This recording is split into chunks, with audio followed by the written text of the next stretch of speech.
going to kill you too. They're going to find out about this. This door stays locked. No one comes down here. What about... No one. Not a soul. Well, if it won't start, the good news is I live right down the street. That yellow house... Hello everyone and welcome to the Stephen King Cast, one man's musings on the works of Stephen King. Each week I'll review one entry in the bibliography of Stephen King in the chronological order of publication. And this week, what I'm doing today on Saturday, February 18th, I am talking exclusively about what happened last night on February 17th, 2017. So let me backtrack a little before I get to what happened last night, February 17th, 2017. As you know, for a while, I have been eagerly awaiting the Dark Tower trailer, and I have been expecting the Dark Tower trailer review to be my next podcast, and so, I had expected it to drop sometime around Christmas, because the president of Sony said that the Dark Tower trailer was going to come out around Christmas, and then the movie itself got pushed back from February 17th to the summer, and I still went into the Christmas season expecting a trailer. Christmas came, Christmas went, I didn't get a present, so then I turned my attention to the Super Bowl. Maybe we were going to be getting a trailer for the Super Bowl. It would make perfect sense. I'm not a big fan of trailers in the Super Bowl because they're always so short. That's not how I wanted the big Dark Tower announcement to happen. But whatever, it would be good exposure. I watched the Super Bowl. We got a great Stranger Things trailer, but unfortunately, no Dark Tower trailer. So then I said, all right, okay, we didn't get it for Christmas. We didn't get it for the Super Bowl. But you know what? February 17th, 2017, okay? February is the second month of the year. The 17th, 2 plus 7 is 19. And then 2017, 2 plus 17, 19, 1919. This was also the date that the movie was originally supposed to come out. There's no way that Sony isn't going to release it on that Friday. Well, Friday came, Friday went, no Dark Tower trailer. So last night I'm sitting on my couch, I'm typing some emails, I'm watching some Teen Mom. Yeah, I'm watching some Teen Mom. Deb's OG, guys. If you haven't seen that, you probably want to check it out. Anyway, so I'm sitting on the couch, just doing my stuff, nothing major. And then I start seeing something on Twitter, and all of a sudden Stephen King fans are abuzz about something, and I get a tweet from someone that says, "What's going on with this Castle Rock thing?" And I say, Castle Rock? What about Castle Rock? So I type in Castle Rock into my search engine, and what do I find? But in the news feeds, something's going on with Castle Rock. And so what happened last night was just one of those moments that just makes being a Stephen King fan all the more worth it. In a simultaneous tweet, J.J. Abrams and Stephen King tweeted out some information.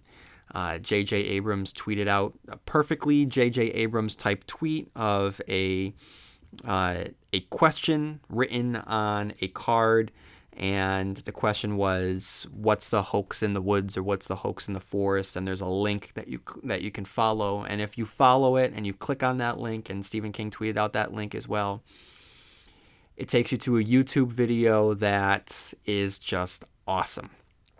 And so if you haven't seen it, you should. And what you are just bombarded with are Stephen King references. The names of Stephen King's towns, the names of Stephen King characters, the name of Stephen King locations. And so you see the text of the names, and the first one that you really see in bold is Salem's Lot. And you're like, oh, that's a Stephen King reference. And then there's these snaking tendrils that are whipping about the screen, and you follow them, and then as you're moving and following the tendrils, you're seeing all these different names flash past you, and it's just this immersive Stephen King experience until at the very end you realize that all of these tendrils or roots, whatever it is that you're looking at, actually are roads on a road map, and the camera pans back until you realize everything that you've been looking at has just been a map of Castle Rock, Maine. And it just says Castle Rock on Hulu. I just got goosebumps talking about that. That is badass. That is fantastic. So before I talk about what this might mean, what this might be, just some speculation about it, let's go through the references that were apparent in this minute-long trailer. So just to start out, the big ones. Oh, and I should also say that as you're following all of these road trails, the audio component to this is narration from Stephen King's works. So the big ones, the ones that the teaser seemed to really focus on the most, are Salem's Lot, Needful Things, Shawshank State Prison, and I'm going to get to that in a minute. It doesn't say Shawshank Redemption, it says Shawshank State Prison, Annie Wilkes, Pennywise, Danny Torrance, before pulling out and revealing Castle Rock. So this morning I went through as carefully as possible to try and not screenshot, but just freeze as many of the names as I possibly could, because it goes by really fast. But here's what I was able to discover. Okay, so we see Salem's Lot, like I said. Then it leads to Andy Dufresne from Shawshank, Nettie Cobb from Needful Things, Selena St. George from Dolores Claiborne, Duddits from Dreamcatcher, Father Callahan from Salem's Lot and The Dark Tower, Mr. Gray from Dreamcatcher, Beaver from Dreamcatcher, The Night Flyer from The Night Flyer. Then it focuses on Needful Things.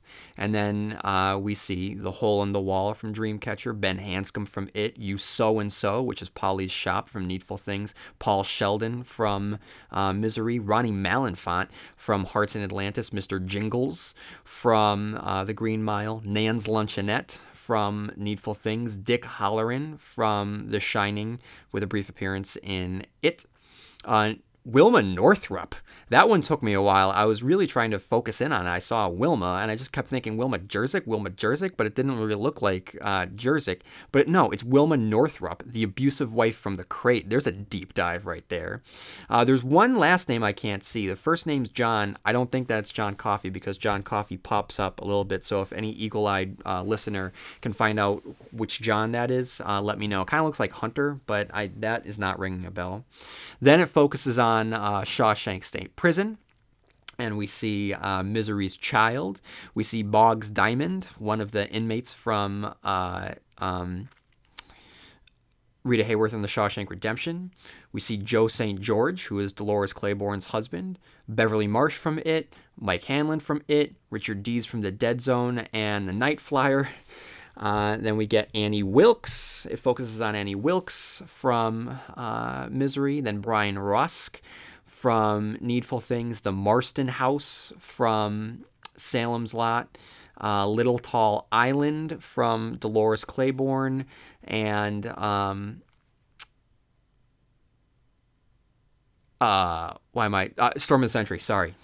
Juniper Hill Asylum from It, and has been referenced in a couple of others. Edward Delacroix from The Green Mile. John Coffey from The Green Mile. Kurt Barlow from Salem's Lot. Green Mile from The Green Mile. Sheriff Alan Pangborn from Needful Things and The Dark Half. Fast Cars, which is the novel that Paul Sheldon had written and was later destroyed by Annie Wilkes in Misery. Jonesy from Dreamcatcher. Delbert Grady from The Shining. Peter Riley, the main character from Hearts in Atlantis. Richard Bachman is mentioned. George Denbrough from It. Stan Uris from It. Inside View from the Night Flyer and Dead Zone, and it just pops up here and there throughout Stephen King's works. Horace M. Derwent, one of the owners of the Overlook. Buster, I love how how it just says Buster. It doesn't say Buster or Buster Danforth Keaton, just Buster, which is going to drive him nuts, from Needful Things. Liz Garfield from Low Men in Yellow Coats. The Barons from It.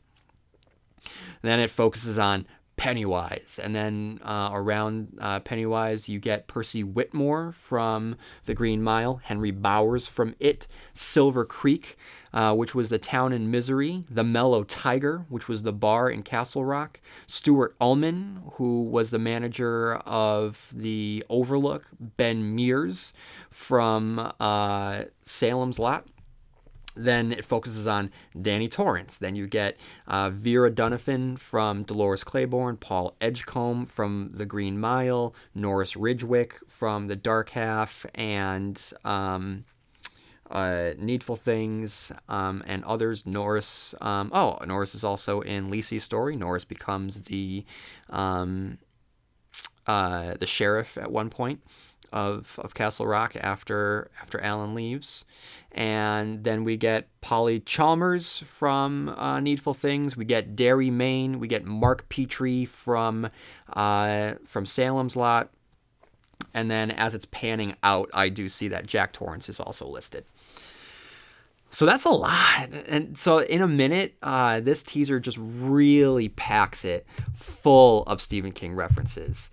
And so what's so fanboyish about this is that it doesn't just reference the titles of his stories, but the characters and the locations of his stories. So it doesn't, for example, shout out Dreamcatcher to you, but it references Dreamcatcher with the name drop of Duddits, of Beaver, of Jonesy, and the hole in the wall, right? Same thing with Shawshank. It doesn't focus in on the Shawshank Redemption, but it does say the Shawshank State Prison. Now that is a small but very appreciated touch. Now, as I'm going to get into this in a little bit, I mean, this is clearly for the fans. Clearly for the fans. This was an announcement made for Stephen King fans, and I love every second of it. Now, with that said, I don't know what to expect from this. Extrapolating from these names, the stories that were referenced in this teaser are The Green Mile, It, Misery, The Shining, Rita Hayworth and the Shawshank Redemption, Needful Things, Low Men in Yellow Coats, Hearts in Atlantis, The Night Flyer, Dreamcatcher, Dolores Claiborne, The Crate, Salem's Lot. So the show is called Castle Rock, right? So you would think that a show called Castle Rock would reference the following stories: The Dead Zone, The Body, Cujo, Dark Half, Needful Things. I mean, The Green Mile, Misery, The Shining, and Low Men in Yellow Coats don't even take place in Maine at all.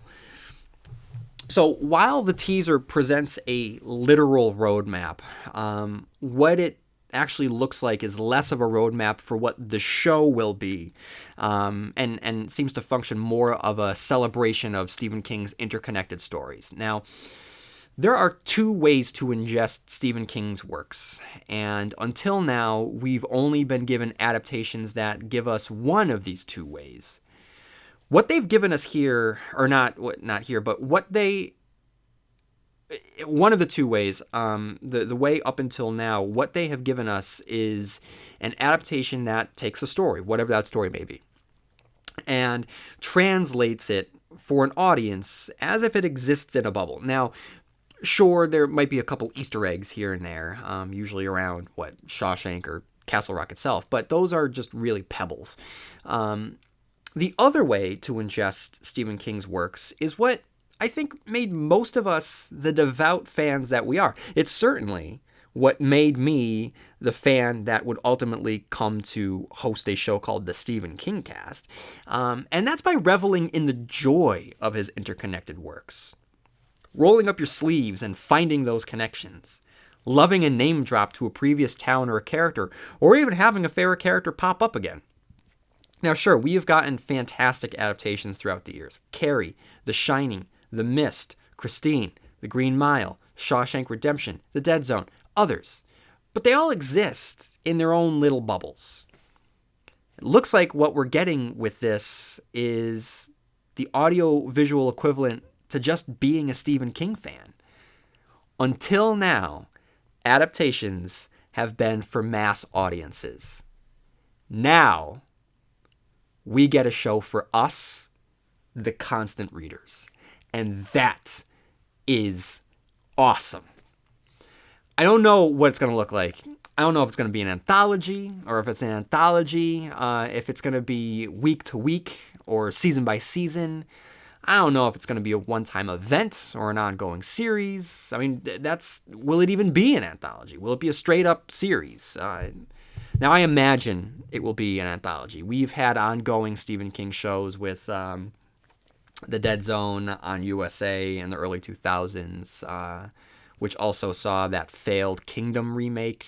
And then we also had, on the Sci-Fi Channel, Haven, right? Now, I never watched Haven, but I was under the impression that it played with King archetypes in a small town that functioned as a version of Castle Rock. So if that show exists, I imagine that Castle Rock will try and distance itself from that. Now, we'll get more clues in the upcoming months for sure, but for now, guys, let the speculation begin. So here's a little speculation on my part. Let's look at the J.J. Abrams tweet. It said something along the lines of what is the hoax in the forest? First of all, that's such a J.J. Abrams thing because it's presented in the form of a question. It's the mystery. You want to find out. You want to watch it to find out. So even if you're not a Stephen King fan, even if you are not really interested in the interconnectivity of Stephen King's works, or if you don't love Castle Rock and might only know Castle Rock from Rob Reiner's production company that he had created, which most people are probably most familiar with the last second or two of Seinfeld, which cracks me up whenever Seinfeld's on. So I think that this kind of mystery that J.J. Abrams does so well, this is going to lure in non-Stephen King fans. But for Stephen King fans, let's look at it. What is the hoax in the woods? Or the hoax in the forest, whatever it says. Now, King doesn't really write too many stories set in the forest. The Girl Who Loved Tom Gordon is one. The Tommyknockers is another. The Body was one. Now, he will present scenic moments of nature throughout his stories, yes. The Man in the Black Suit comes to mind. But he tends to keep his stories set in settings where there's going to be a lot of interaction with other characters, whether it's a small town, whether it's New York City, whether it's Florida. He tends to keep them populated. Rarely do they exist in the wilderness. I mean, even the Barrens, and a lot of time was spent in the Barrens. I mean, Barrens wasn't some deep trek into the woods. I mean, the Barrens ran throughout a city, right? So it's not like we're talking wilderness here. It's not a forest. So what does this tweet mean? To me, it suggests, rather than an adaptation of a previous Castle Rock story, we're getting a new Castle Rock story, which coincides with Richard Chismar, I think that's how you pronounce his last name, Richard Chismar's announcement the day or two before this teaser dropped, which was that not only is he collaborating with King on an all-new novella that will be published through Cemetery Dance, but it will take place in Castle Rock. So, two Castle Rock-related news items just days apart, I would imagine that they're related. So, whatever it is, guys, make no mistake. Last night's teaser was not just an announcement, it's a celebration. J.J. Abrams has been a longtime Stephen King fan, and much like Frank Darabont seems to, he gets it. He understands what makes his work special and understands that the characters exist in fully fleshed out settings. It's time we get an opportunity to stay there for a while. So I am very excited, and longtime listeners know that I have expressed my disappointment that Stephen King never gave us the ongoing adventures of Alan Pangborn, sheriff of Castle Rock, combating the evils of his small town. Who knows? Maybe we'll get that. Maybe that's what one form of this story will be. Who knows? Maybe it'll just be, an ongoing ensemble. Maybe it will be an anthology. Whatever it is, last night was awesome. I didn't get the Dark Tower trailer that I wanted, but I did get this. This was completely unexpected, and this was great, and I look forward to seeing what this will be. So, with that said, today is the 18th. Tomorrow is February 19th. And Dark Tower fans know that the number 19 holds some significance. So maybe tomorrow we're getting a Dark Tower trailer. Speaking of the Dark Tower trailer, on Twitter, I joke about the fact that there's no trailer, and I've had I made like a wanted sign, or have you seen this movie? And, please contact Sony, and so I'm joking around. But also last month I looked at some other films that were adapted from novels, and looked at the time between the trailer or the teaser or the trailer and the date in which the movie premiered. And we're looking at a 5 to 6 month window. So, if the trailer was released in January, I want the trailer, but I wasn't worrying. Now that we're heading into the end of February and the movie's being released in July, now I'm starting to get a little bit worried that we're not seeing a trailer. Yes, we're seeing those Funko Pop figures. We're seeing like Lego versions of the characters. So that's fine. That's dandy. That's great. Fun. Great. Awesome. Love it. But where is this trailer? So hopefully tomorrow I'll be able to release another episode detailing my thoughts on the Dark Tower trailer. And that will be the next probable episode that I do, whether it's tomorrow or a week or 3 months. Who knows? But the next time I'll record an episode will be for the Dark Tower trailer. And then after that, I'm going to give an announcement for the sort of the state of the Stephen King cast and what to expect. So that's what the Stephen King cast will be, hopefully shortly. This was an unexpected episode. I know that it's really short. I didn't read any emails. I'll get to emails later. But for all of the new followers out there, I have a lot of new followers on Twitter. I just want to say thank you for listening to this. Please, if you haven't done so already, leave a review on iTunes. iTunes reviews really helps me out. Really gets the word out there, and it legitimizes this podcast. And also feel free to write in at stephenkingcast@yahoo.com because I can't do this without you guys. I love hearing your thoughts. So on this one especially, give me your thoughts on Castle Rock. What do you want this to be? What do you think this is going to be? What are your dreams? What are your fears? Based on the fact that King and Abrams collaborated on 11/22/63, does this fill you with confidence? Does it fill you with concern?